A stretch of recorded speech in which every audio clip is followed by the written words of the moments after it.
This is the stuff dreams are made of. I'm writer-collector Ryan Condal. And I'm a writer-collector Dave Mandel, and you're listening to the original movie prop collecting podcast brought to you by Heritage Auctions, HA.com. Heritage having the big Hollywood entertainment auction December 9th and 10th, 2025 in Dallas, Texas. And we're going to be digging deep into that catalog today on this afternoon's episode. But Tonight HA.com, on today's episode. Yes, tonight on yesterday's episode.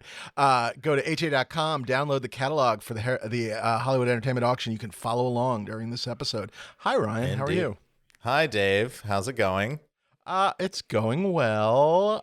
It's lovely and raining here in Los Angeles, so it's both. What's that like? It's well, it's rare here, and I guess I'm hoping this means I won't be like moving my stuff at like 3 a.m. into a car at some point wearing a mask. Yeah, I'm hoping this is a little bit of, knock on wood, fireproofing of the valley, the deserts, the hillside, whatnot. Hills and valleys. Yeah. We'll take that. Yeah. So something. I exist in a state of rain now that it's November. It's just gonna be gray and depressing. There's still some leaves on the trees, so there's still some color, but even that will soon be dead. and I've gotten to the point in my life where people are excitedly recommending umbrellas to me. Very nice. There's one, apparently there's this like indestructible umbrella brand that everybody loves called Blunt. So this is I don't have one yet. It was demonstrated to me, and it's pretty cool. Is this indestructible vis-a-vis like the wind? Is that the what wind they're can't trying? turn it inside gotcha. out. Yeah. And it's like it's made of a little bit better material. You just the waterproofing. The sort of the cape bit to Batman's sort of frame is made of better material and all that, and it's a brand specifically for kind of hard Northern European living. So Blunt umbrellas, everybody, brought to you by Heritage and Blunt. I think I have like a golf umbrella that does that sort of is built so you can keep playing golf, and it does something with the wind or something like that. I will also tell you there is nothing funnier as umbrellas have gotten sort of, more and more like tiny and compact, then like it starts to rain and someone does me a favor, a solid, and goes, oh, here's an umbrella, and then I open up an umbrella that is technically not bigger than my circumference. So that's always an exciting sight. Yeah. Just the world, like very large man, tiny umbrella. It's like a bad Chris Farley routine of some sort. Yeah. So that's always very fun. What I was going to also add in is, if I lived in London, and I do not live in London, but if I were you and I lived in London, I feel like I would go and find and track down one of those like really cool, like George Smiley, like British trench coats, and that would be my uniform. I would find out like that whatever brand is made for the Queen or the King or something, and I would do that. Yeah. Yes, that's a good call. I've never gone there. I've never worn a trench coat in my life, but I feel like I could do it in London. Maybe I could get away with it. My day-to-day duty wear doesn't really go with a trench coat, but I think I could, I could look at it. The thing that I did get, and I didn't buy this, it was given to me as a gift. One of my writers at some point, one of our British number was like, well, you live in London now, you need to have, and I forget the maker, but the lovely thing about this city is there are all these ancient brands that are just sort of London kind of based brands that they make the trench coat, the hat, and they're, they go back to the 16th, 17th century, whatever, but there is an umbrella maker. Oh. And they still make them that way. So I have that big like cane umbrella with the wooden hooked handle. Oh, that's very cool. Really opens up and can cover you and the family and whatever. So I actually walked to work with that last week because it's like a little bit of a walking stick and whatever, and it has my initials on the little band around the handle. So it's very nice. That one's very hardy and sturdy. I like that one, but it's a big thing. But it was pissing rain last week, so I needed to carry that around for the day. What's been fascinating here, and if you're just tuning in, you're listening to Rain and Umbrella Talk with Dave and Ryan. What's been fascinating here is it has been raining since Thursday night, And there are periods where it doesn't stop, but it also has been very like patchy. Like I'll leave my house and it's pouring rain, and then I get on the 101 and 30 seconds later it is not raining, and then it's not raining, it's not raining, it's not raining, and then it's raining again wherever it is that I'm getting to. So there's a real sense of like it's very patchy and I guess slow moving. It's been a very odd storm. So anyway, it's kind of been sort of interesting from that perspective. Yeah. Good umbrella weather anyway. Well, Blunt. unlike me, the sun will soon return for you. That is true. I think even tomorrow, possibly. But see you in April. Yeah. I hope. So very nice, very nice. What is new in props, if anything? Well, I was struggling for one today, but then I had a shipment arrive, so I actually have a little show and tell. This is very far from a prop, but it's related to something. So I got this. I'm going to segue into a little news item that came across. Is it an umbrella? Dave, how did you know? No, it's this really beautiful. I don't even know how to present this, but here I'll just hold up the spine so you can see what it is. Oh, a version of Token. It's upside down. Sorry. Yeah, yes. there we go. So this is a special book or an illustration? Yeah, an illustrated. It's an anniversary edition from HarperCollins. And admittedly, I mean, I guess it's the 75th anniversary. I mean, I think we're right around there. And maybe there's some sort of other thing, but it's this clamshell case. It opens up into this crazy thing. I'm going to try to not drop these all over. So it opens here, and then all the little individual volumes are in here, and it's got all this brand new artwork by Alan Lee inside. It's just really, it's like, Alan Lee, who was a Token artist, and then got involved with the movie, and is sort of now both, which is kind of interesting. Well, look at that. Look at that. It's beautiful. Just incredible. And it's this brand new release from HarperCollins, which is, I guess, the UK publisher. There's a map of Middle Earth in the back here. It's really just absolutely gorgeous. And I've resisted all the time because they tempt you.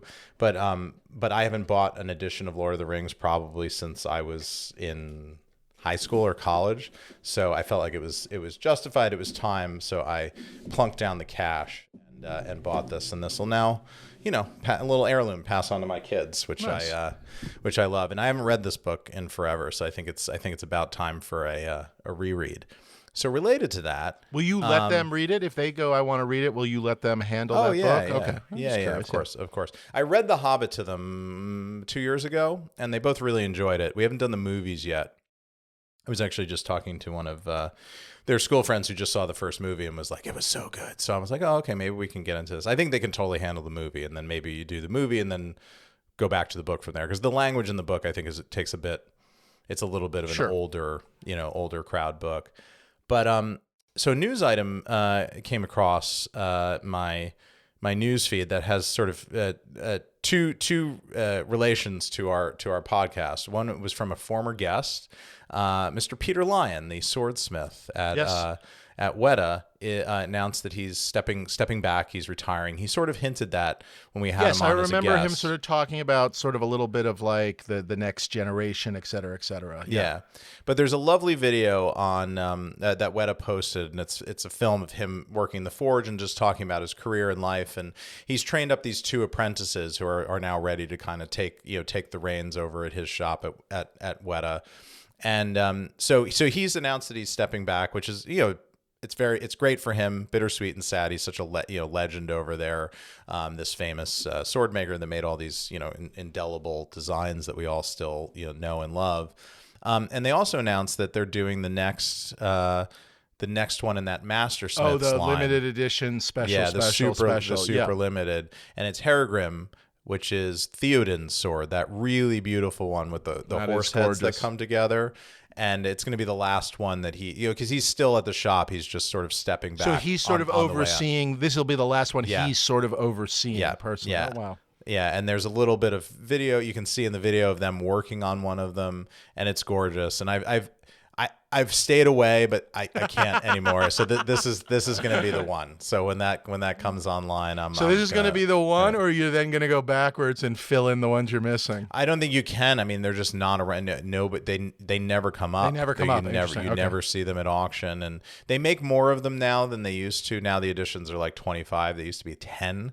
So at least there's a better chance of getting it. But no, I just want the one and done. And the last couple weren't. The Witch King sword wasn't quite right. The Morgul dagger wasn't quite right. I like Eowyn, but her sword, this one feels it's a named sword from the original books. I love the Rohirrim. Theoden's a great character. I think the horse part is the best part. I mean, I think that the handle is the best part. Yeah, just because it's good looking. Oh, very nice. Yeah. Very nice. Yeah, so I'm going to make it happen. So we'll post that little link of Peter's video on the feed. I reached out to him. I sent him an email saying, so sorry to hear, but you hinted on the podcast, good for you. And he sent a nice warm note back. So very cool. Maybe in his retirement we can have him on again all the time he has, and he can talk about. He's just bored. Yeah, exactly. Doing our podcast. Do you have a what's new in props? I'm stalling for half a second. I was going to say, speaking of guests, coconuts. Speaking of coconuts and guests, I was going to say a very enjoyable bit of traction, for lack of a better word, of people both enjoying our big Greg Nicotero interview. I think people really did enjoy what a collector he is, not just obviously his skills as an incredible both director, but also prop maker, makeup maker, whatnot.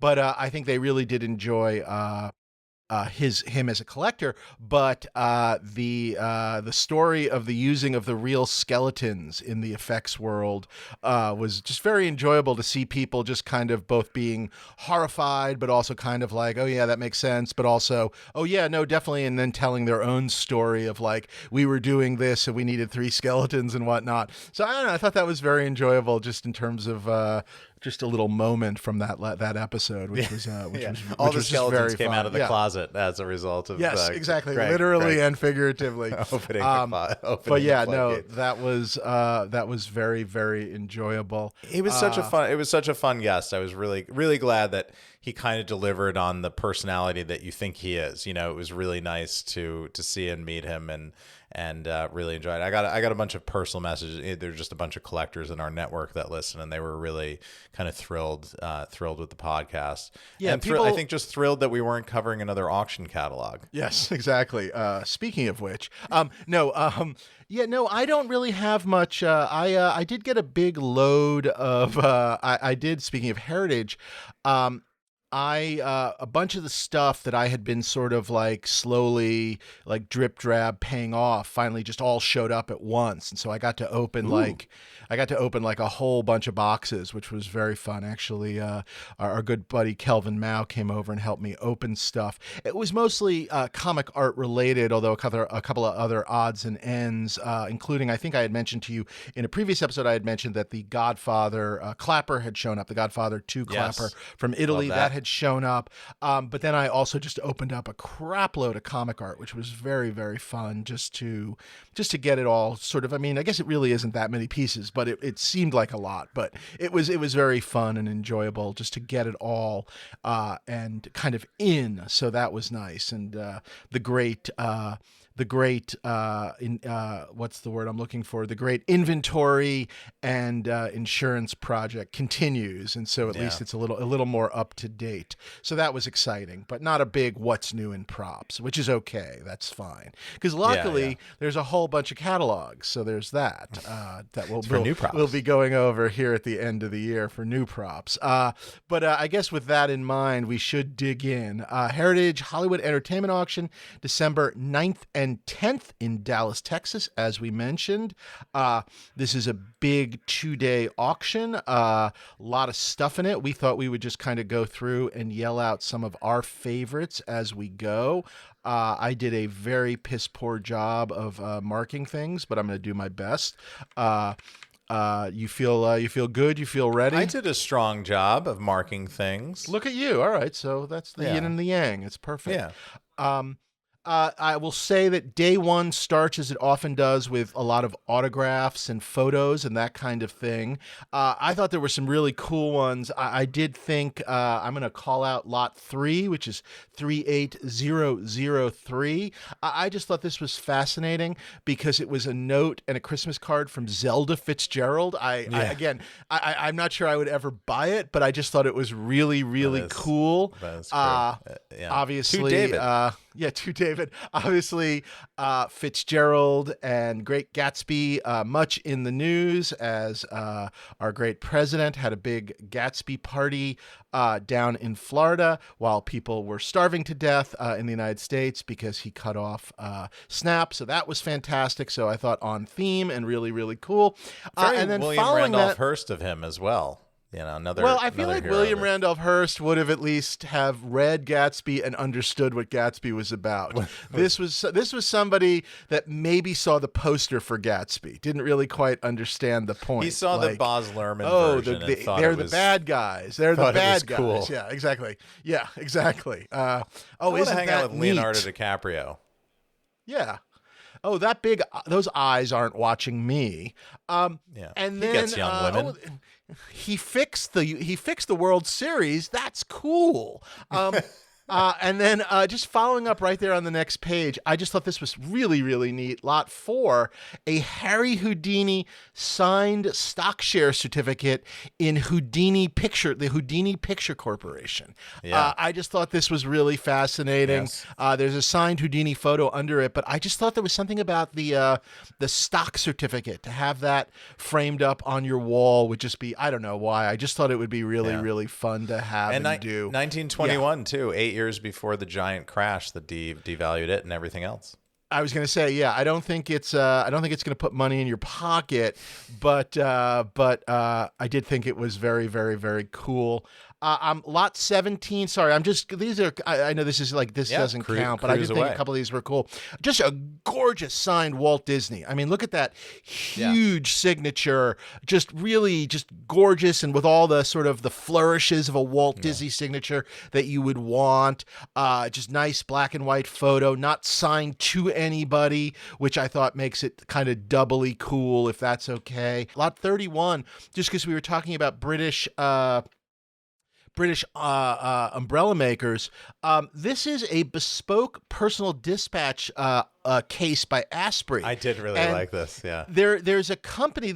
Asprey did this for her in her post PM life, but the Queen has an official dispatch box, and I believe the Prime Minister has an official dispatch box when they are the Prime Minister. And there is like one company in the UK, and that is all they do as well. I'm not sure if you're familiar with that company. Let me see if I can find it really quickly. A little bit to somebody that actually worked on The Crown, and they had to copy them and make them. Can we copy these? And they had to go and so they're a little different, I think, but made by the same place that made them.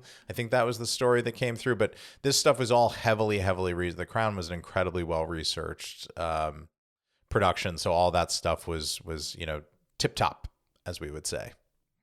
Barrow, Hepburn, and Gale. Barrow, Hepburn, and Gale, established in 1760, a British luxury goods company, the official manufacturer of the UK's iconic red dispatch boxes. So that's red for the royal family. Yeah, and you can buy like a replica one from them, and you can. I think you can actually commission one of your own. I think you can have one made. So you could have like I want a dispatch box. You could, yeah. And then like your writers would have to put the scripts in it. I think that would be very cool. Like that's how you would do that. I don't know.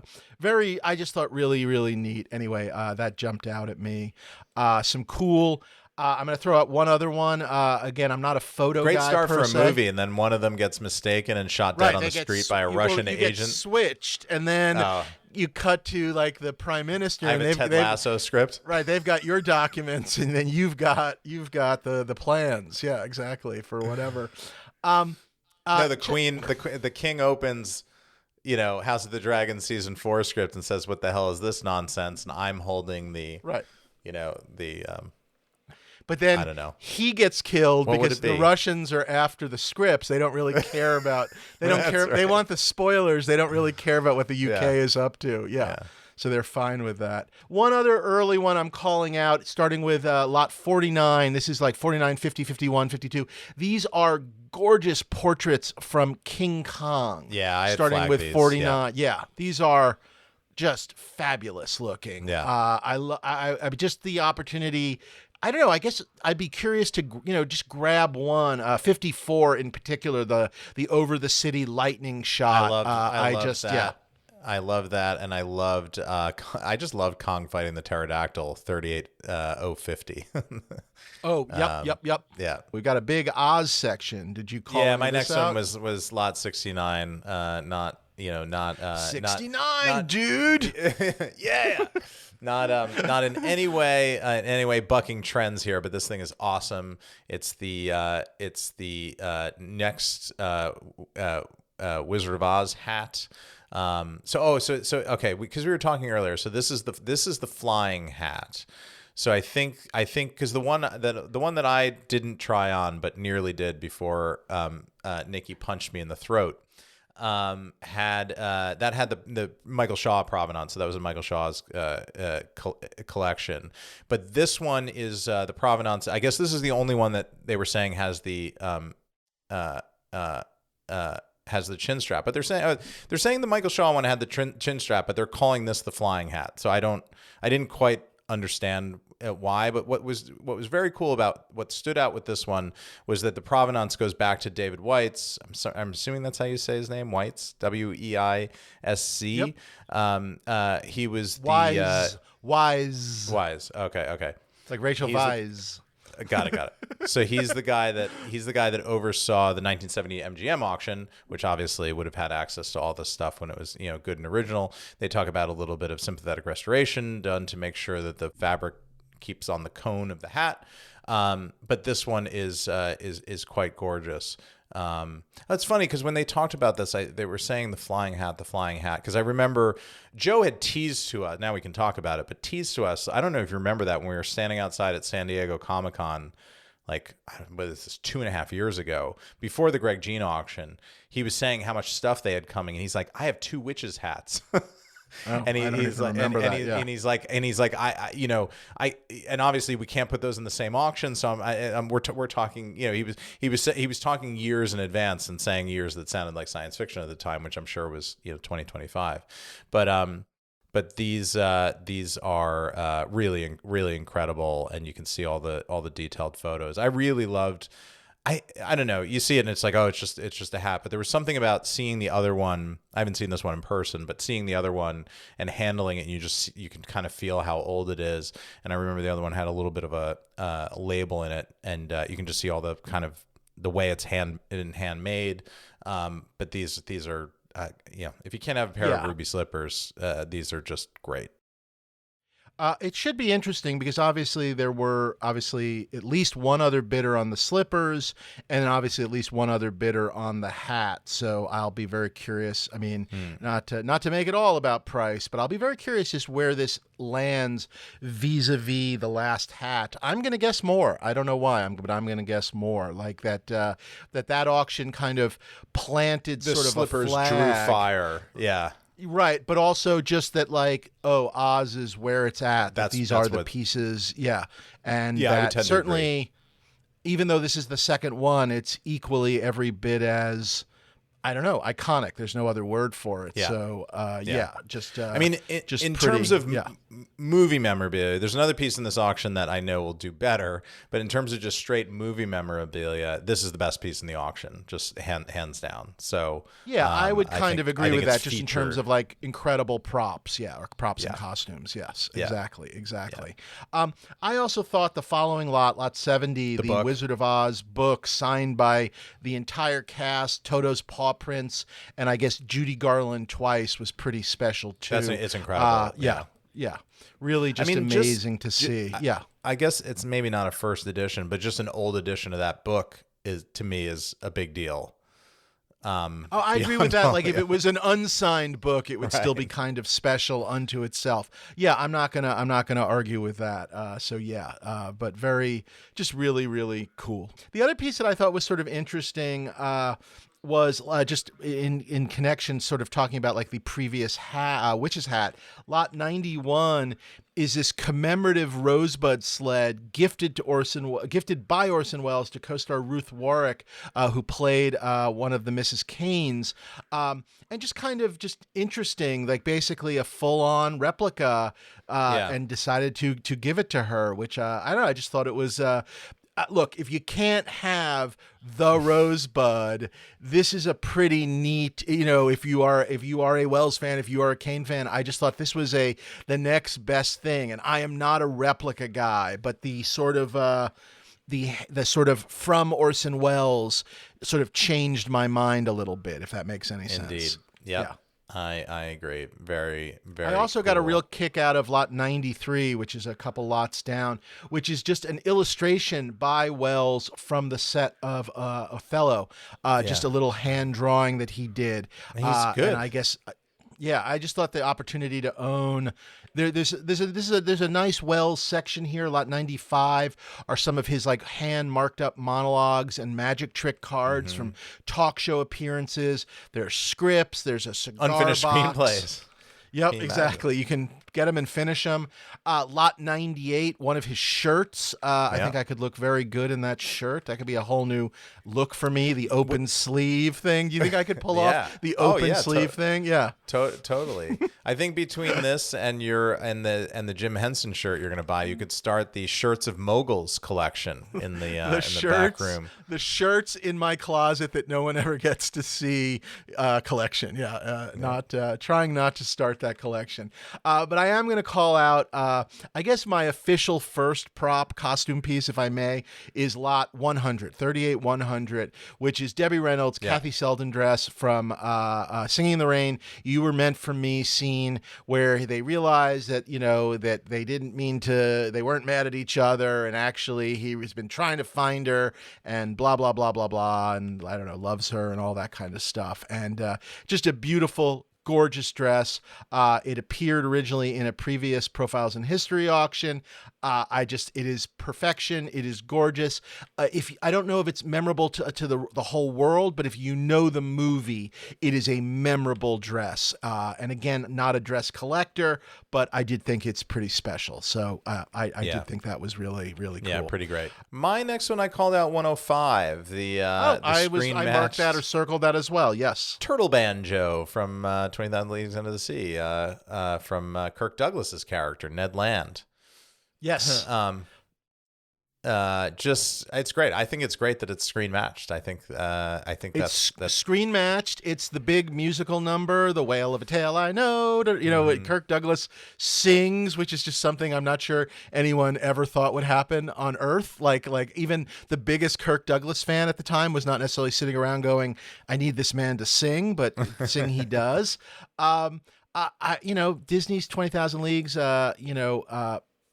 Still a very special memory for me, movie-wise. This was a movie that they used to you could license it out. So like my elementary school got like a copy and showed it to us like in the auditorium, like on a weekend as like a special screening for like the kids. Like I don't know, I love this movie. That's very cool. I like the movie. I like the ride. I even like the posters, the Disney attraction posters for the ride. The ride is now Little Nemo or something. Yes, exactly. Yeah. But I think the same basic technology, just different. Yeah. But this from the movie, just really, really cool. And again, awesome. And they think it's the only one made for the production. So which would make sense. It's hard to imagine that they would need multiples of that. Although I guess you never know. I know that sounds silly, but I guess you never know. Kirk Douglas was famous for his Nirvana-like rages, where he would just sing Whale of a Tale and smash his guitar, smash his turtle ukulele. Yeah. That's why he was thrown out of Oasis. 122. This is incredible. This is Arthur Miller and Marilyn Monroe's ketubah. This is the marriage document of a Jewish wedding. Call out next, but of course, sure, let's do it. Most, I should say most, not everybody, but most Jewish weddings, or at least somewhat traditional ones, have a ketubah. It's something you can buy. You know, there's an entire industry of buying them, usually with like Chagall art, and often like with like very similar passages. I am my beloved, and my beloved is mine, which I think is one of the Psalms, if memory serves. But this is beautiful, and the idea of Arthur Miller and Marilyn Monroe, and just their signatures are on it, and the witnesses are on it. Lee Strasberg is one of the witnesses. I mean, this is incredible. My ketubah, for our ketubah, I was very incredibly lucky enough to get James Jean, a wonderful artist who's done work for Hermé and all sorts of stuff and movie posters. He recently did I think he did a Frankenstein movie poster, like an alternative movie poster for the Guillermo movie. He did our ketubah. He sort of hand painted it based on a little like a very beautiful story of a guy, who gets sort of sent to a desert island where he finds his love, and just a lovely story about love. Anyway, Jewish ketubah signed by Marilyn Monroe. Come on, doesn't get and your better witness than that. was Meisner, right? It was Marlon Brando, and I think it was my friend Larry Schwartz. So there you go. Really, really, really neat. I just made me laugh, put a smile on my face. So yeah, 39 is wonderful. I assumed you would call this out. Go ahead. Yeah. It's Henry Fonda's Simply Frank. Once Upon a Time in the West hat. It's great. It's awesome. I mean, it's a black hat, so it's probably hard to match. Although I would, for enterprising young viewers, there is a recent 4K release. I would fire that thing up and go look at that bow and the ribbon. I think you got to look at that bow and that ribbon, the wave on the ribbon. For indie hats. Yep. I think you have a shot at it, and I would look at all of Fonda's appearances in the film and see what you can find. But this is just epic. I mean, I prefer this. I love Good, the Bad, and the Ugly. I think I probably prefer this. Like, you take Clint Eastwood out of the equation, I think I probably prefer this movie. They're all great, but this is probably the one that I enjoy revisiting the most. This is your quote unquote favorite Western, would you say? Honestly, well, I mean, of the Sergio of the Sergio. Gotcha. Understood. Okay, cool. Very cool. Yeah. I just wanted to point this out because Unforgiven is to me is untouchable. So. It is pretty wonderful. I love this provenance acquired from Henry Fonda's storage unit. So it's pretty good. I kind of dig that as a concept wherever that fits in. Just very enjoyable.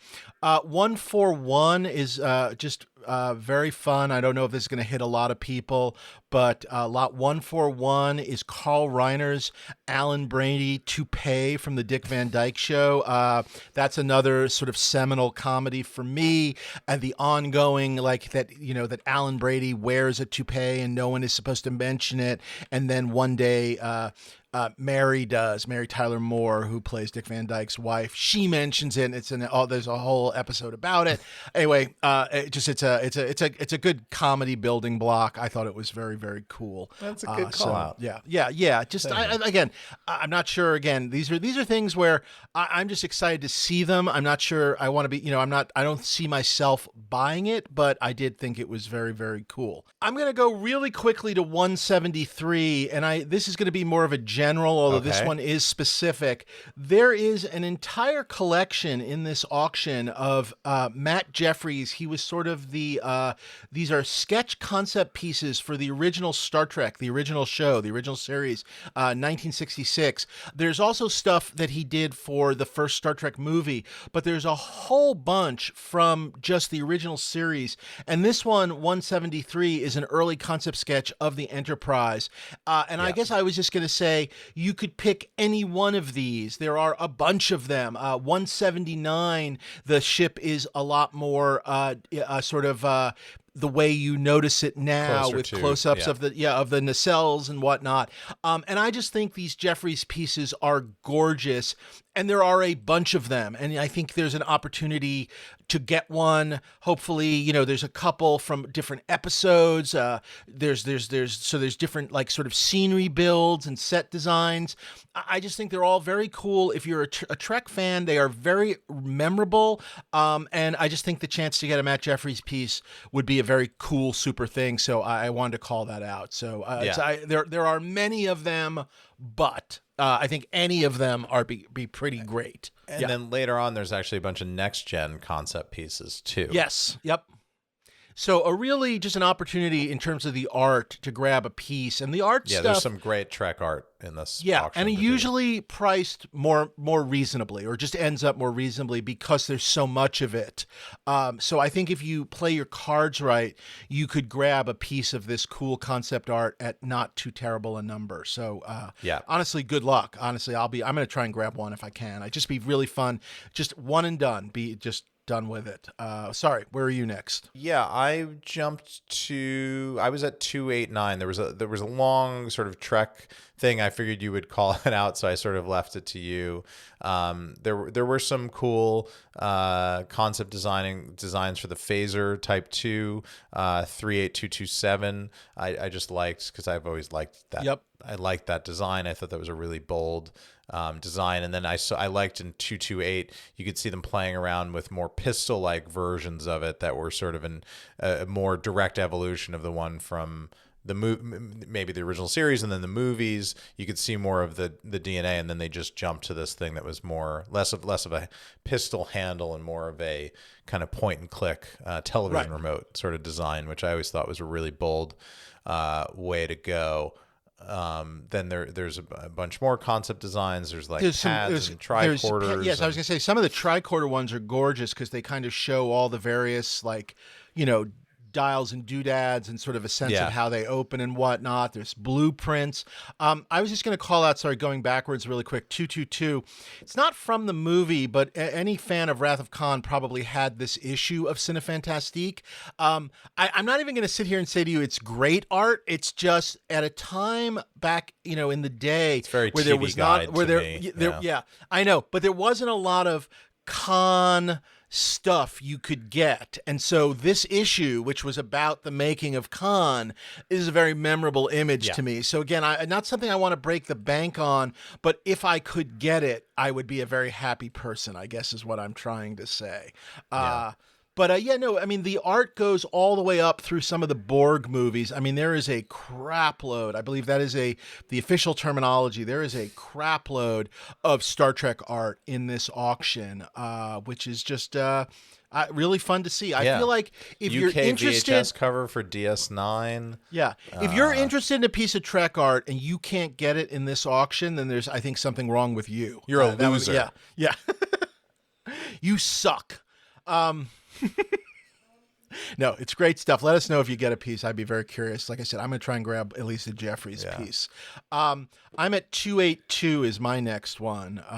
Both in honor. Oh, are you before that? I like the 268, the Country Bear Jamboree attraction poster. You don't see that one a lot, and I thought that was neat. So I like that one. Is that that show? Is that something your kids have liked or no? I feel like my kids were freaked out by it early on. They haven't seen that one because I think. I was going to say I thought that was only at Walt Disney World, but I guess it's not. I don't know where it says Disneyland and Walt Disney World on the poster, but it's never been at the Disneyland, at least in my memory, since I've been to Disneyland. So because World is so much bigger, I think they can keep these older attractions open for longer because they can expand out into new spaces. Whereas I feel like Land has to continually turn things over that turn old rides into new rides essentially. But I remember going in the 80s, certainly in Florida, but I've never taken my kids. No, that was just a favorite of mine. Fair enough. That's okay. That's what I wasn't allowed freaked to be. out. I wasn't freaked out by the bears. So sorry, you were where? No. Were you? 282. This is, I thought, was really just fabulous. This is a clapper from Faulty Towers. Yeah, I figured you'd call that one out. This is John Cleese's, if you will, follow-up to Monty Python, considered by many, I guess including myself, to be one of the all-time funniest shows. There's not a lot of them, but what's there is fantastic.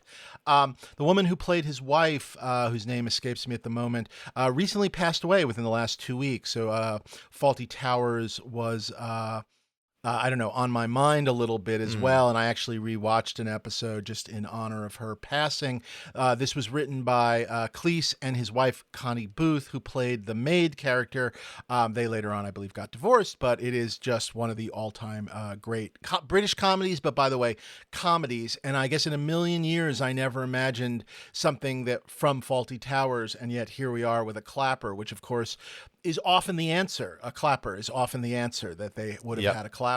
I just think this is pretty amazing. My eye is on it. I'm sure some of the other clapper fans we know will be on it as well, but really, especially the British ones. Yeah, exactly. But I'll try and represent the American comedy writers bidding on this. Just cool. And then I also really enjoyed the next lot, which was 283. Yeah. Yes, this is the letter O and letter R from the Orca that was built to sink. It's not, they call it the Orca 2. It was not an actual boat. It was sort of just put together basically with plywood, basically a set built to have the shark kind of come up on it and to sink, as opposed to the Orca 1, which was an actual boat. And I did think this was great for a movie that just doesn't have a lot around. Yes, exactly. Some of the times the stuff that is pretty questionable. And it's like, well, how do you know that was the diving mask? Right, because so much of it is just a diving mask from 1976 or whatever. But this is, there you go, and maybe matchable, and at least where the break segments are. The O and the R is just enough to kind of know what it is. Do you know what I mean? Like, I think if it were one letter, you'd be hard-pressed. I think you build a display where you actually would have an artist draw in the rest of the sign. So almost like you would lay it over top and like the mat, like on the mat board. That's what I would do. I know what you're saying, but I also think if you got a really good shot of it, you could conceivably just kind of put it with a photo. Yeah, so, you know what I mean? Yeah. I don't know, but really, really interesting piece. Comes with an affidavit about sort of where it came from and the chain of custody, I guess, connected to the carpenter and whatnot. But really quite cool. And I love seeing the flip side of it, just to see sort of, if you will, how piecemeal it was. You know what I mean? Yeah. Not built to last in any way, shape, or form. And while we're on Jaws, just because we are here, I also thought the next lot, lot 284, we've seen pieces like this before. This is a Jaws technical sketch. But again, these are just wonderful. And this is a particularly nice one, just because it is just the full-on shark with all of the Spielberg and Alvis's name on it, and I don't know, all of that stuff. I was listening to a podcast, by the way, connected to this last summer's big celebration of Jaws on Martha's Vineyard Island. They did a podcast called Jaws Island that was done, I guess, by one of the Boston local stations, or maybe the Globe did it too. And it was basically a reporter who loved Jaws, basically on the island for the event, and talks to both a lot of the fans, talks to people that worked on the movie and who they are. And the girl, I believe, who yells "shark," the shark is coming into the little bay area, you know who I'm talking about, that girl, the shark, the shark is going, whatever they call it. It has a name because they make the kid go there, and he's like, that's for sissy. Yeah, the pond. The pond, right? That's it. The shark's in the pond, whatever. That girl tells a story. She was on the island visiting and was teaching and got cast, and she thought she was going to get like makeup, and she thought she was going to get like a costume, and they were like, no, what you're wearing is fine. And so she plays that part. She was, like I said, on the island teaching, and then she ended up like in an 8-year relationship with Alvis. Like she was, I don't know if they were married or just an 8-year relationship, but it was just very, very funny. But I guess that's what happened. There were a lot of Jaws couples and babies and whatnot. Anyway, Shark Island, if anyone is interested. Fishing in off podcast. the company pier. I think when the movie goes into like its third year of delays, it's a green card. It's a green card. You just do what you have to do. Yeah. Anyway, I thought this was a really cool piece. So yeah. Yes, very neat. I like 289 just because I was talking with a friend of the podcast, Kelvin Mao, this morning. Yes, he's very unhappy about this piece. Covering this auction. And it happened live with me. Because he did not know? Yeah, because he was like, "Oh, were you guys covering it?" I was like, "Yeah, I think there was a rollerball thing in there." and then he, God damn it! And it's scratched up, and he's like, "These balls have always been not quite right, and I can't match it." Oh, this and the glove and all that, and I got the helmet. So I saw a whole collector go through his 5 phases of denial and seeing his max bid. I got the angry email. I got just the link and fuck me basically was what he said. Which, yeah.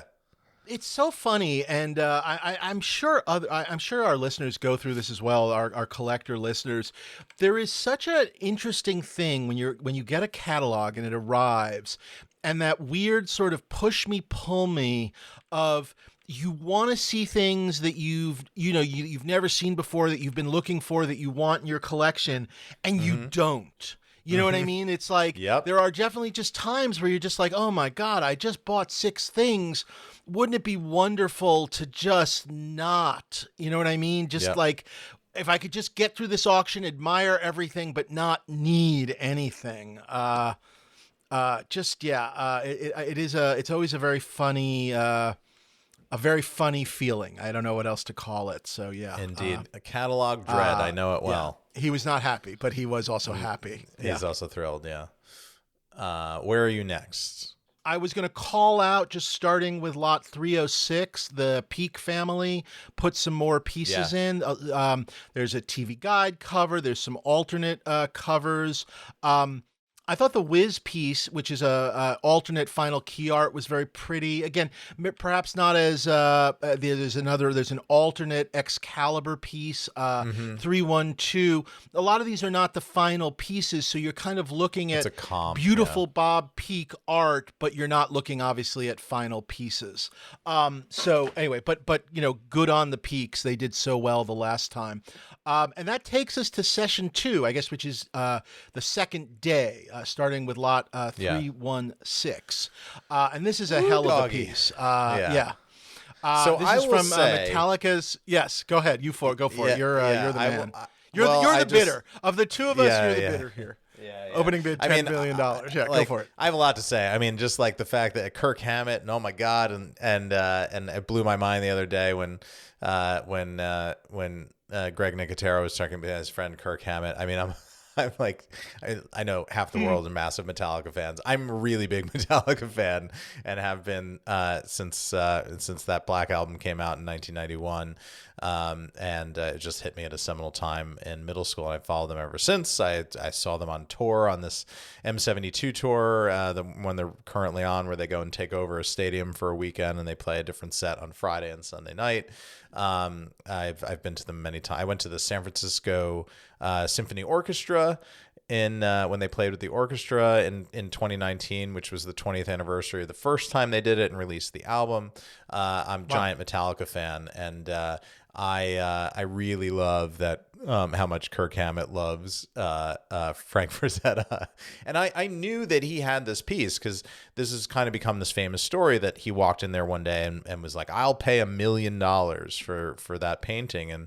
And this is when Mr. Frazetta was still alive, and that was more than he had ever seen in his lifetime for a piece. And because of, I think, Kirk's profile and what he was, he let him pick one out. And this is what Kirk took, which I think is arguably, this one to me is up there with Conan the Destroyer and Conan the Adventurer. I think it's sort of those three, and then like you can kind of debate what comes after. I was talking to Kelvin today. I really love the Frost Giants daughter one, the two giants in the snow, but you're looking at Conan from behind, so it's really more of a Frost Giant painting. I just love that painting, and I love the snowscape and all that. But this one is goddamn awesome. And the provenance that it comes from Hammett, maybe he'll come and shake your hand for giving him $10 million. I just think this is so cool. And I think this is one of those rare instances where you have this underbidder from a couple of months ago who lost out on the $13.5 million painting, which was a undeniably great painting. We talked about it at the time, how cool it was. Yeah, pretty special. But this perhaps one, you got to go you clear kind of runway won for them to get this one. Yeah. Yeah, but you won, dude, because this one is better, and either the luck of the draw or the bad luck of the draw or whatever makes this available. Now, that doesn't mean that there's not going to be another bidder that comes in and says, "Well, this is the one I want," and then you could see this going. Right, this is the one I have been waiting for. Right, even more stratospheric. But I can't imagine there are a lot of guys hanging around at the $10 million mark. Looking for a Frazetta painting. And look, maybe the funds for the guy that paid $13.5 million are so bottomless that it doesn't matter. I'm just going to get this one too. That could also happen. But geez, I am very curious to see what this goes for. I'm also rather surprised because I just, Metallica is a big band and they've sold a fuck ton of albums and they've been on tour consistently for years and years and years. I don't know. I just would figure that what's another $10 million to the great Kirk Hammett? Wouldn't you rather have this really cool painting and the story and everything? But I don't know. You just never know what. Why people decide that they're tired of something or not. Who the hell knows? To me, when I look at this piece, the horse alone is worth the $10 million. I love that horse. It's so good. It's so great. Yeah, it's so great. Good and angry and in its own weird way, maybe even fiercer than Conan. Yeah. I also just love that there's both a sort of an impressionistic quality to it, but also also the specific crazy reality of the way Frazetta drew and the kind of mix of the two just kind of give it this sort of otherworldly power. Anyway, it's a beautiful piece. I was sort of, I don't know, a little not shocked, but a little gobsmacked to see this in this auction. But, who knows? Maybe the Conan, the connection. Obviously, Conan is a movie property and whatnot.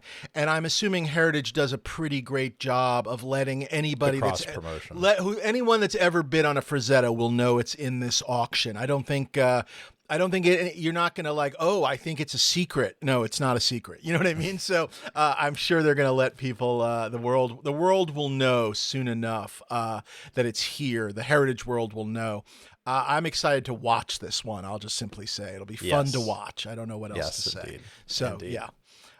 Very, very enjoyable. The following lot, 317, this is not anything I collect, but I did think this was very interesting. This was a basically 1971 distribution agreement between Lucasfilm and United Artists for 2 pictures, which in theory would become American Graffiti and Star Wars. But I just love the idea that this was the sort of the 2-picture deal that he originally signed back in the day. I just think I'm not a contract guy, but very, very fun and cool just to see it, I guess. So yeah, really, really neat. Yeah. And lot 318, you can see a picture, real-time photo of Sir Alec Guinness being asked for his autograph on a Star Wars photo. That's the face that he makes when you ask him to do that for you. Really? Not Kind Hearts, not Man from Havana? No? All right, fine. Yeah. Not Bridge over the River Kwai? I was in Bloody Bridge. Star Wars? I was in fucking You've never Lawrence seen, of you Arabia. never saw Bridge of the River Kwai? No? All right, fine. Yeah, 321.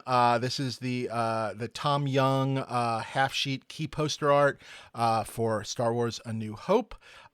This piece was also the cover to the program, which is pictured on there it is right there on the middle one on the right there. That is the program, which again in the early days of Star Wars are one of the few things you could actually have and take home that program, and it had some stills in it and whatnot.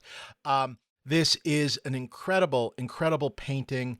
It hung for years in, I guess, Gary Kurtz's office, and it has been in the Kurtz family and has hung in the house of one of his daughters for the last couple of years. It is an incredible piece of art. It is arguably one of the great all-time movie poster original art pieces that I think we can put up there with Apocalypse Now, the E.T. poster, 2001. It's certainly the best single piece of Star Wars art, I think, that has ever shown itself in auction. Obviously, there are incredible pieces in George Lucas's collection, but certainly when it comes to Star Wars, there is not a lot out there that George Lucas doesn't have. It makes sense, of course, that the Kurtz family would have had something like this.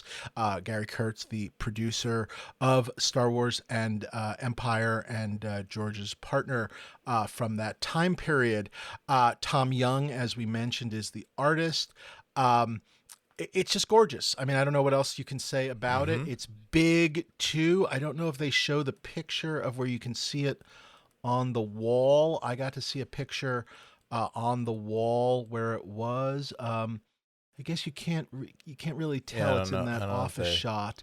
It is big. It is over your fireplace big. If you're getting bang for your buck, if you will. It is a very healthy opening bid, $1 million. Yes. I do believe that is pegged towards the X-Wing and the lightsaber at Prop Store and some of the other big Star Wars prop pieces. This is a piece of art, which I do think is maybe something a little different, but I don't know what else to say. I think it's incredible. I don't know what else to say. It's pretty incredible. So leave it at that. One. It's pretty fucking incredible. Nice. Yeah. I know this is torturing you mentally. I will just say, this is not a piece of art that stands out in my mind when I think of Star Wars poster art, and that just might be me. I grew up with Jedi and Beyond. I was not there when the original movies were released. The program, that all that stuff is kind of before me, so that might have an influence on my memory of it. I certainly recognize the image, but it's a half sheet. It's not the one sheet. I think your Chaykin image is more famous. That's the thing that stands out in my mind, and I actually prefer that as a piece of art. I'm just saying. For you, that. Dave, I am not arguing. Not everybody. I'm not arguing. Yeah, I'm not arguing the one piece over the other. Like I said, this one has a lot of nostalgia for me. Sure, I totally get that. It just does. I think people on our podcast know. I have the prelim. I have the Tom Jung pencil prelim to the piece, which I don't think they show anywhere. I guess it kind of looks like one of the black and white like ad pieces from the New York Times, but it's different. It's the pencil piece. And I've had that in my collection and framed on my wall for a while, which is beautiful. What can I say? Makes both. I have a version of it, but also it makes this piece that much more special. And again, my pencil piece is super tight and gorgeous and all those good things. Like I said, look, there's no denying. I think this piece is incredible. I also think the price is incredible. So where does that fit in? I think there's a podcast coming for us. Maybe our wrap up or our start of the next season of just. I don't know. I hate to call it that, but maybe we have to call it sort of $1 million, like sort of the Austin Powers $1 million as sort of a kind of a catchphrase of just how many $1 million pieces. I mean, again, I realize not every collector can do this, but even if you can do it, how much should you do it? And maybe it's a little bit like the Kurt Hammett thing of like what else does he have that he decided it's time to get rid of this piece, and it ain't easy. I'll simply say it ain't easy at any level, even if you have the money.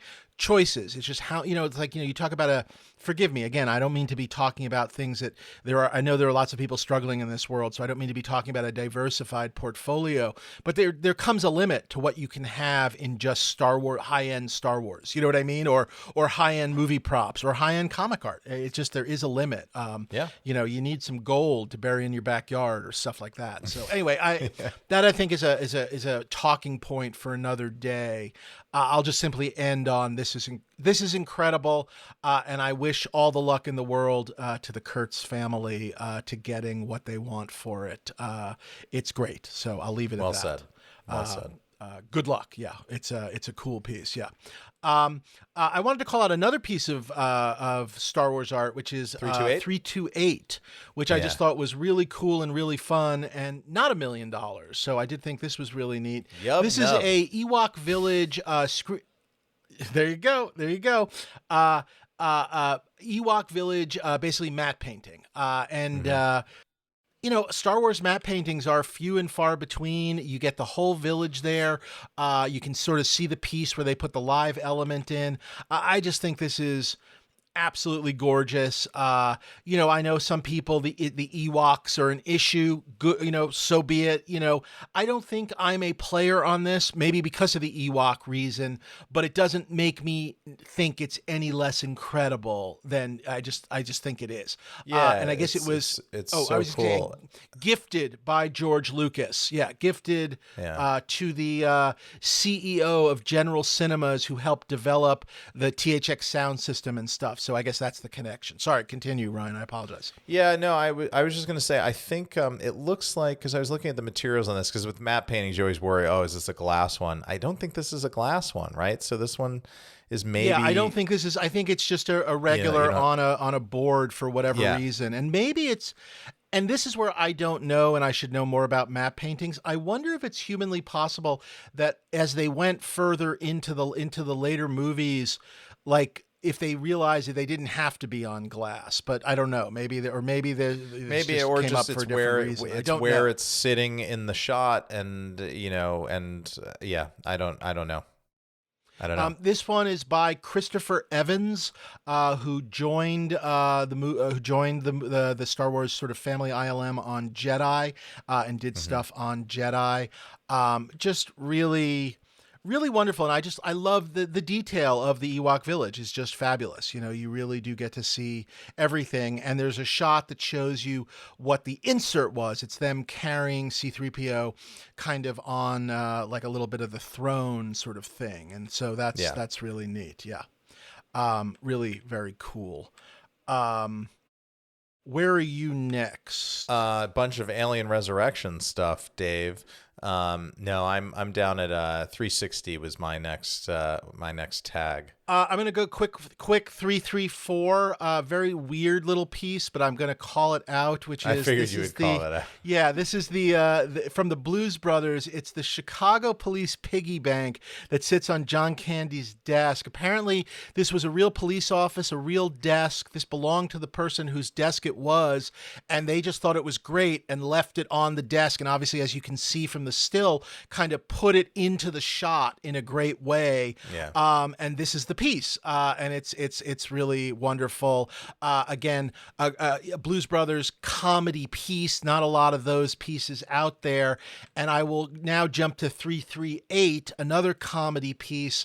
This is John Soley key art for the Caddyshack album cover. And again, that's very we're cool. Talking comedies. We're talking about not as memorable, obviously, as the Caddyshack poster, but this is the album cover. And you for sure had this album, right? I had this album. You have everybody on it. Pretty wonderful piece. I love this piece. So I thought really, really cool. And what can I say? Worth calling out. So there I did. I called it out.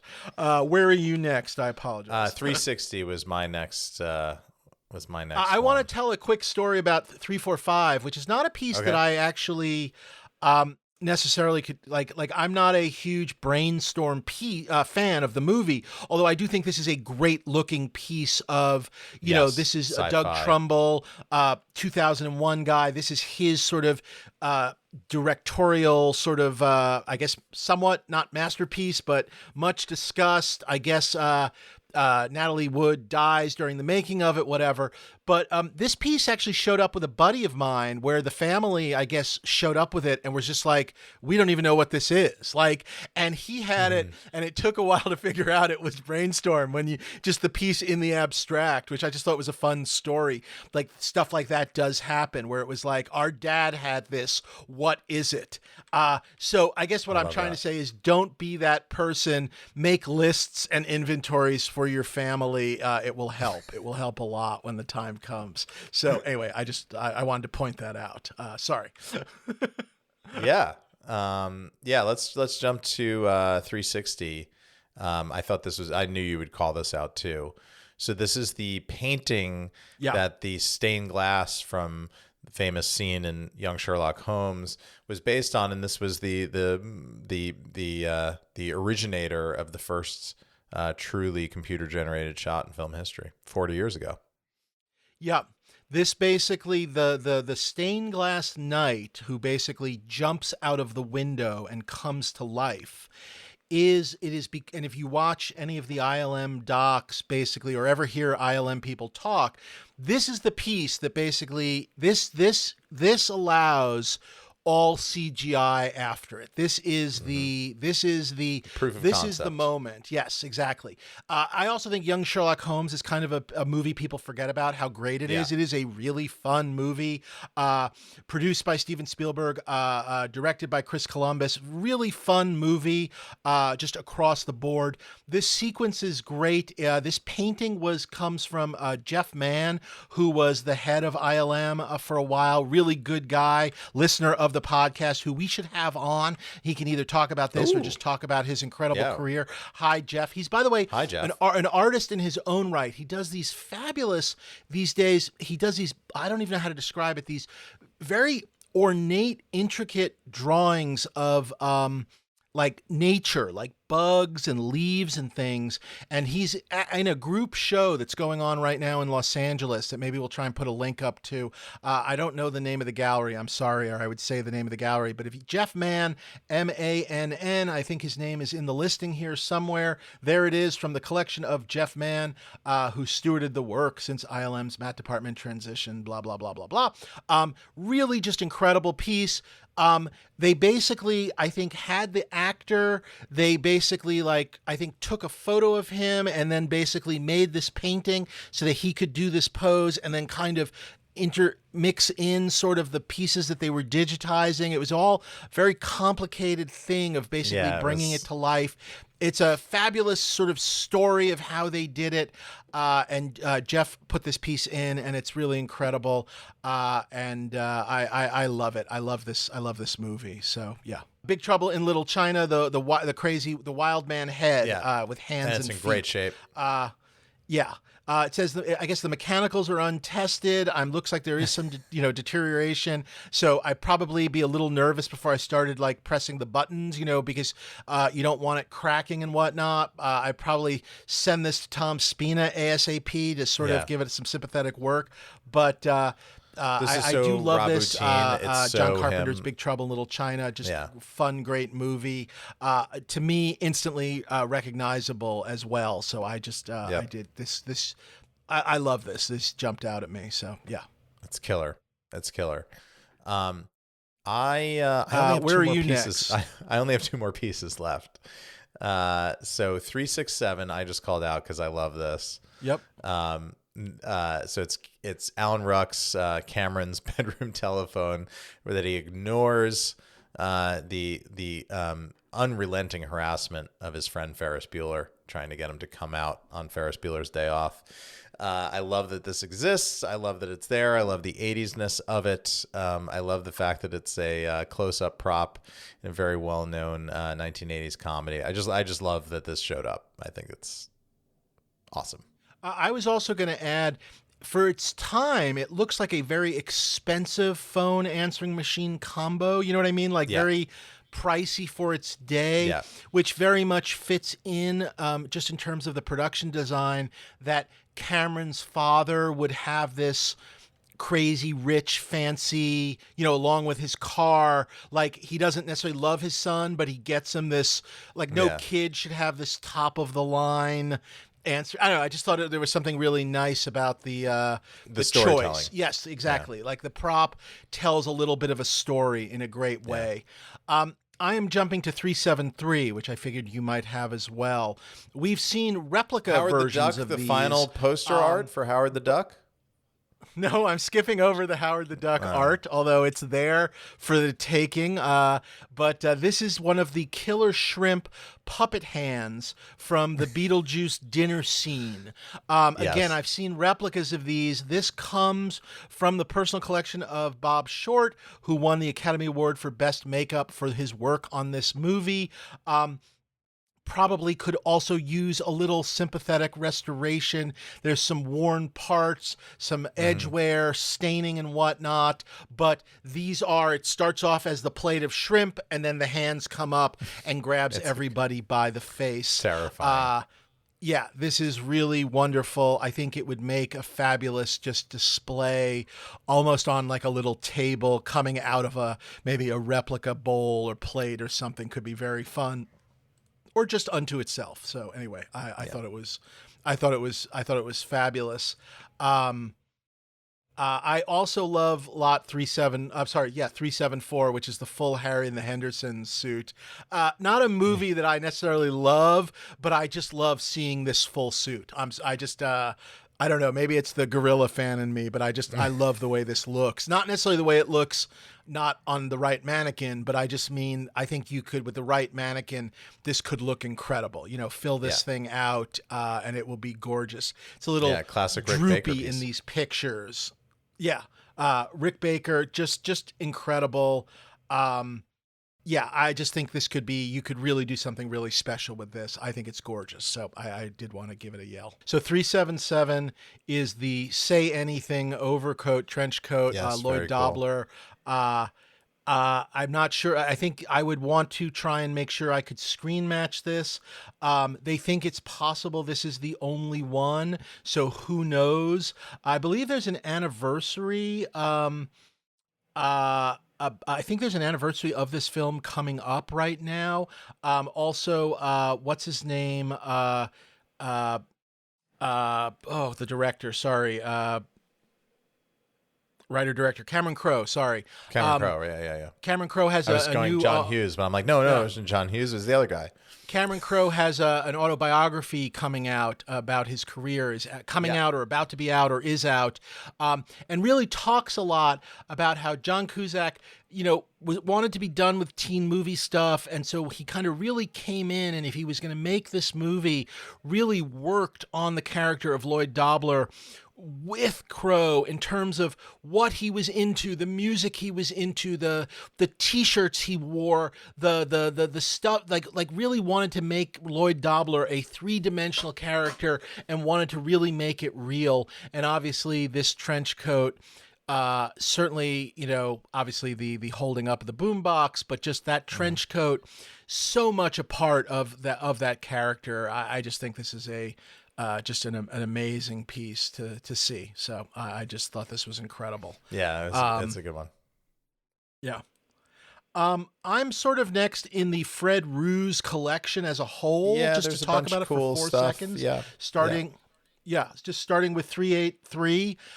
Fred Roos was basically a partner. They call him sort of the consigliere, if you will, the consigliere of New Hollywood. He was a trusted advisor to Coppola, Lucas, and a whole bunch of others, but I specifically know him from those two gentlemen. And this is his estate, and it is filled with his files, casting notes, and scripts on the various movies he worked on.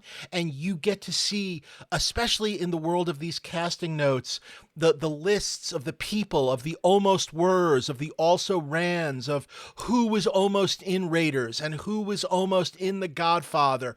And it's just an incredible, talk about something that, I don't even know how you would begin to write a book on one of these movies without some of these documents, and to talk about something that really belongs in the Academy Museum or the Writers Guild Museum or something like that. I don't know, the archives.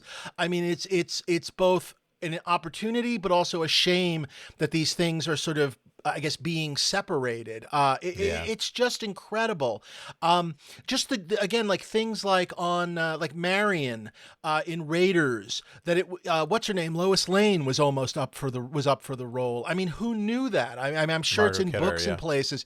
But just the lists and the scripts and the drafts of the scripts with scenes that were, again, obviously all scripts often have early drafts and stuff, but boy, oh boy, just wonderful. And just the various ephemera, the letters, the production documents. I'm blown away by this.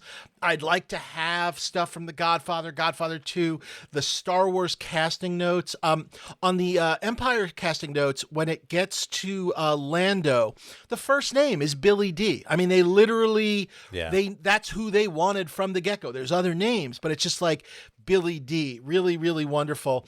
And then within this entire just incredible archive is this lot. Stop there a second. 395. This is a wooden pedestal bed and nightstand built by Carpenter. Yeah, Carpenter Harrison Ford. When he was a carpenter / I think pot dealer in the greater Northern California area and whatnot.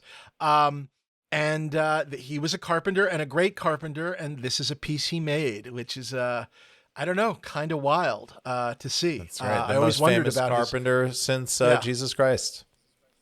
If it was a bookshelf, I'd be interested. That's all I'm going to say. I'm not sure I need a captain's bed or a nightstand, but if it was, if there was a Harrison Ford bookshelf and then you could put your Star Wars books on it or something, come on, that would be incredible. That'd be pretty good. Pretty good. You could use the bed as a big display pedestal. Yes, exactly. For all your Star Wars all your Death Star pieces on the bed. Yeah, just like collect them all. American Graffiti scripts. I mean, this is insane. Certificate of nomination stuff for various Academy Award winning stuff, the conversation, just all the Coppola stuff, the Lucas stuff. I mean, this is wild. This is wild. I wanted to call one piece out, by the way, because we talked about my Godfather 2 clapper. Look at 38405. This is from the Sicily shoot on Godfather 2. And I just want to give him a shout out on the far left, the bearded hippie on the far left. If you get to 405, is that coming up there? There it is. The bearded hippie on the far left is the great Randy Carter, who was the second AD and producer on Seinfeld. And I think we got to have him on too. He has the greatest stories, but he started working for Zoetrope and Coppola on all these movies, the conversation stuff, just doing anything and everything. And this is just a great shot of from the Sicily shoot, I didn't know that story. Which is That's really just cool. fun to see. But we got to have Randy on as well.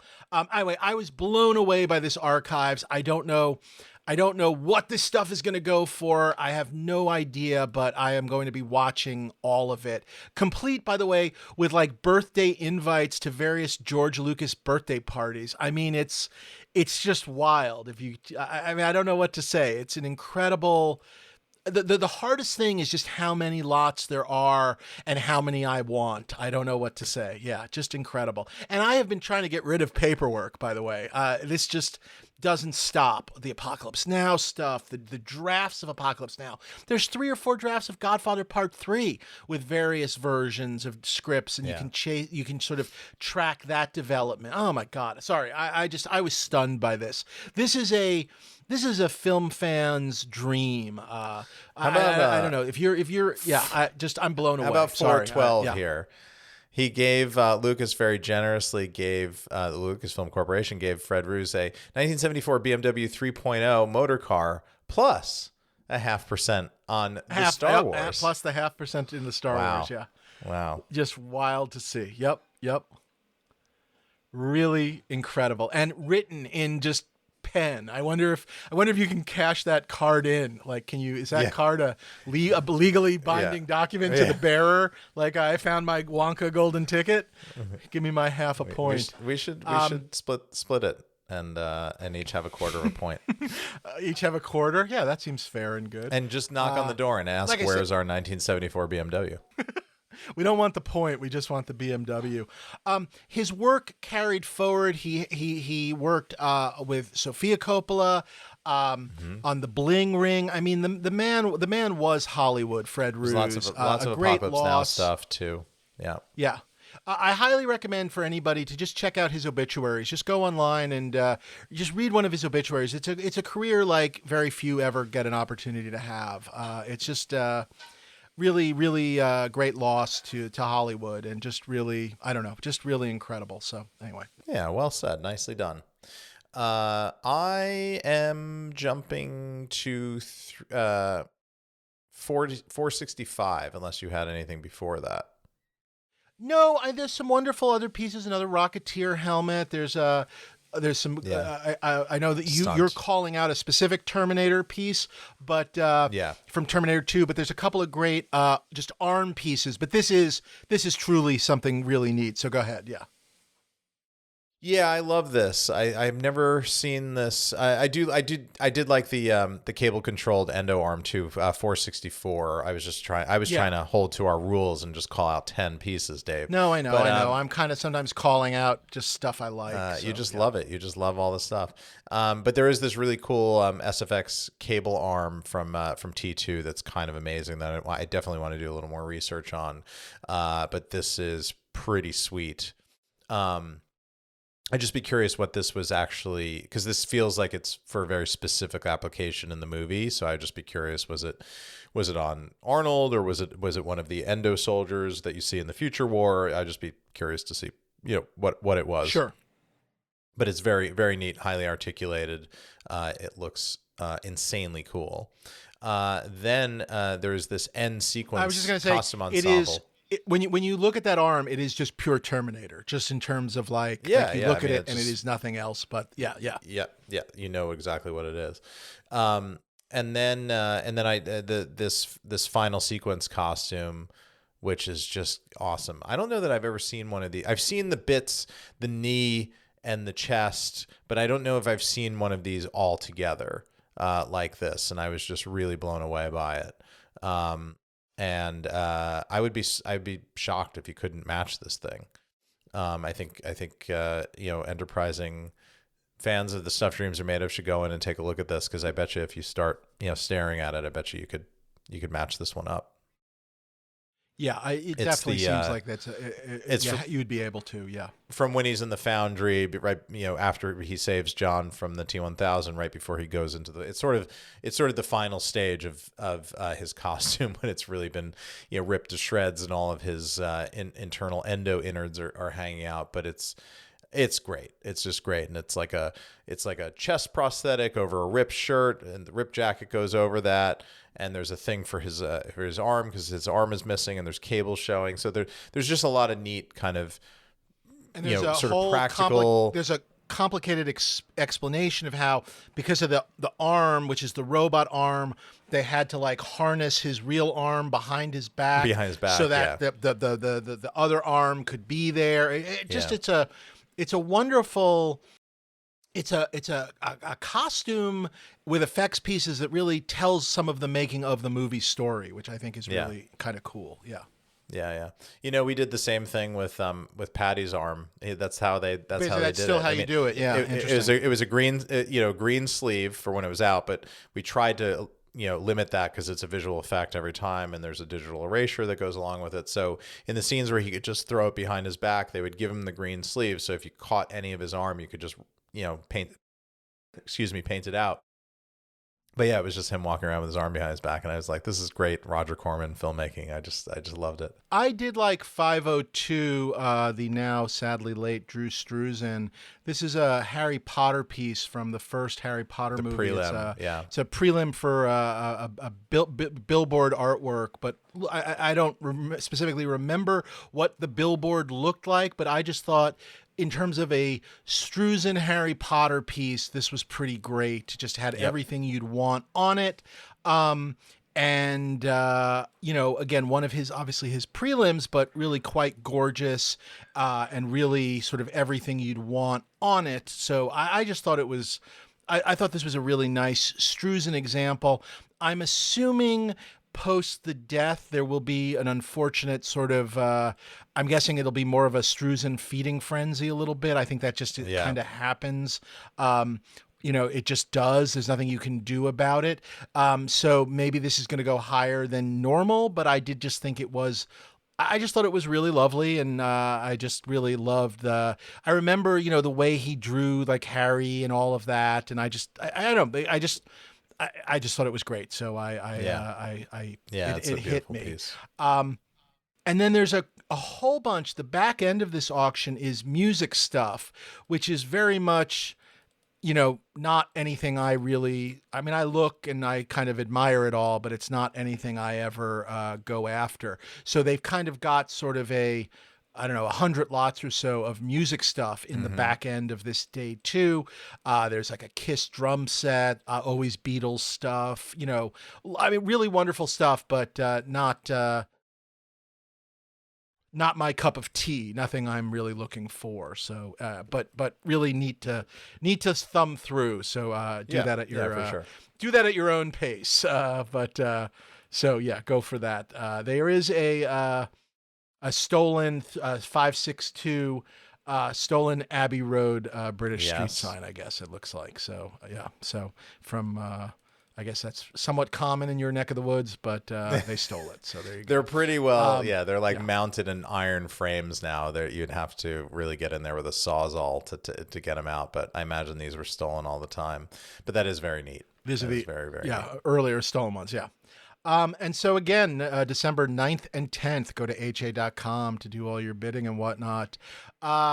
Where is your brain? Anything? I know you talked about digging into maybe some of those Terminator pieces a little bit more. Anything else hitting you or? No, I just need to, and it's fine. There's nothing in here that is killing me. That's great. I'm up for a quiet end to the year as I figure out how to make sort of all the decisions I've already made fully come to fruition. How about you? Look, obviously, I can't ignore that Star Wars poster piece. I'll keep my eye on it. I don't know what else to say. It's pretty wonderful. I am really, I guess I'll be very honest. I mean, like I said, I like the Faulty Towers and a couple of the other. Yeah. There's a couple of comedy pieces that there's I think definitely are neat. Smaller pieces. Yes, I don't think they're going to be crazy, and if they are, maybe I'm not as interested. But I got to say, ultimately, I am intrigued by the Fred Roos stuff. I have to sort of think about how I value it, and I'm guessing maybe it will go higher. But there's so much of it. The opportunity to grab, especially like the stuff that maybe less of his script stuff, but more of one of his notes documents for a movie I like would be very interesting. Or one of one of the lots where he kept ephemera, like production documents and stuff, even if it's not his casting notes. Boy, that would just be fun, just to sort of have a little piece of him. I think that could be really enjoyable. Again, I think for me, there'll be a price tag on it, but I guess the film fan in me would love to grab something like that. So that's where I'm going to be keeping my eye, I think, for the moment. So we'll see where we get to. But crazy end of the year with all these auctions. So this is a wild and woolly December, which I guess maybe we could have talked about at the front, but maybe we'll talk about that at the beginning of whatever the next auction is. So crazy. All righty. Well, this was good. Write us at somewhere, follow us somewhere else. I don't know. Dreams are made of podcast at gmail.com and at props podcast and all social channels. Let us know what you're bidding on. It's an exciting auction. I mean, there's kind of something for everybody from every period. It's a very emblematic sort of old school profiles and history sale where you touch all of those different, there's lots of scripts, there's lots of old Hollywood, there's lots of cool photographs and signatures and what's the wedding thing? What's that called? The ketubah, there's a there's ketubahs of all shapes and ketubah sizes. Modern props and great artwork. I mean, that Frazetta painting is. I mean, that's the best Frazetta ever to come to public auction. Yes, can we agree on that? I believe so. I think so. I think so. I'm trying to think if there's something I'm forgetting back in the day, but let's just say yes. I'm very partial to the Sea Witch. I've always loved the Sea Witch, and there's an album that I particularly love that used the Sea Witch as the album art. But I actually think that that's probably a better painting if you're just looking at it as like not judging what it is and Conan and who it is, but that's a personal sort of taste thing. Sure. This is legendary. Yeah, it's really cool, and with a legendary price, so very exciting. Yeah. The Star Wars, I mean, I'll be watching it, certainly. I'm very curious where that ends up. Make sure your bidding is turned whether it's my off. house or somewhere else, but also at what number. So just wild, just wild stuff. Really, really cool. So please come on back. We'll have a new one next week or even sooner. Who knows? Yeah. Maybe tomorrow.